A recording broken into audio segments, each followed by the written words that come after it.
Hello everyone, আসসালামু আলাইকুম। Welcome back to my channel Chandni's kitchen. আজকের পর্বে আপনাদের সাথে শেয়ার করব নতুন আলু আর বেগুন দিয়ে পদ্মার ইলিশের ঝোল কিভাবে রান্না করা যায় খুব সহজেই।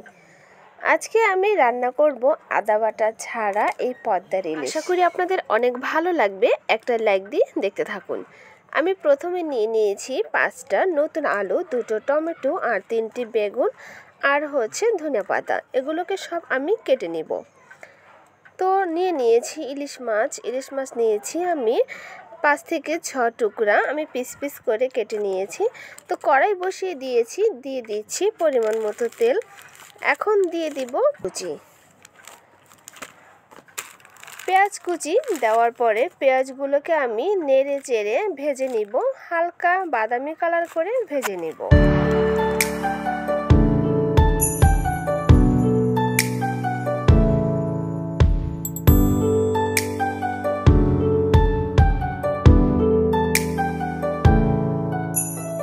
পেঁয়াজগুলো ভাজা হয়ে গিয়েছে। এখন আমি এর মধ্যে দিয়ে দিচ্ছি পানি। আমি আদা রসুন ব্যবহার করব না, যেহেতু গুঁড়া মশলা ব্যবহার করব পুড়ে যাবে, তাই কিন্তু আমি পানি দিয়ে দিলাম 1 চামচ হলুদের গুঁড়া, 1.5 চামচ মরিচের গুঁড়া আর পরিমাণ মতো লবণ। এখন এই মশলা আমি খুব ভালোভাবে কষিয়ে নিব। কিছুক্ষণ কষিয়ে নেওয়ার পর দিয়ে দিলাম টমেটো কুচি আর কাঁচামরিচ আমি মাঝখান দিয়ে কেটে দিয়েছি, যাতে এই রান্নাটা একটু ঝাল হয়। তো আবারও আমি খুব ভালোভাবে কষিয়ে নিব। পদ্মার ইলিশে কিন্তু প্রচুর পরিমাণে সুন্দর একটা ফ্লেভার থাকে। আমরা কি করি, আদা রসুন বাটা দিয়ে সেই ফ্লেভারটা কিন্তু ঢেকে রাখি। তো আজ আমি আদা রসুন বাটা ছাড়াই রান্না করে নিচ্ছি। তো মশলাটা ভালোভাবে কষিয়ে নেওয়ার পর আলু আর বেগুনগুলো আমি দিয়ে দিলাম। আলু আর বেগুনগুলো কেটে ধুয়ে পরিষ্কার করে রেখে দিয়েছিলাম পানি ঝরিয়ে। এখন নেড়ে চেড়ে একটা ঢাকনা দিয়ে ঢেকে দিচ্ছি। ফিরে আসলাম কিছুক্ষণ পরে, আবারও নেড়ে চেড়ে দিব। নতুন আলু সেদ্ধ হতে কিন্তু সময় লাগে না, আর বেগুন তো আরও তাড়াতাড়ি সেদ্ধ হয়ে যায়। এখন নেড়ে চেড়ে আমি এর মধ্যে দিয়ে দিব পরিমাণ মতো ঝোল। আমি এখন পানি অ্যাড করে দিব।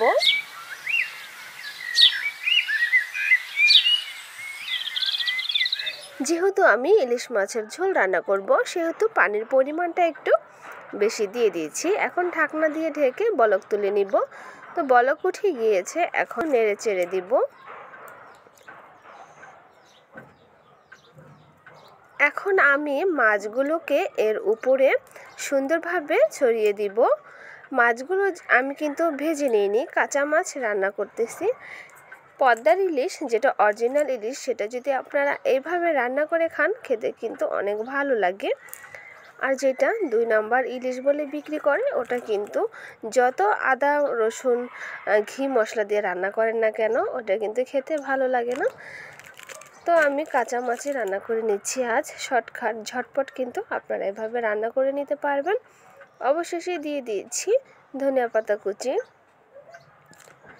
পাতা কুচি দেওয়ার পরে আমি আরও 1 মিনিট রান্না করে নিব।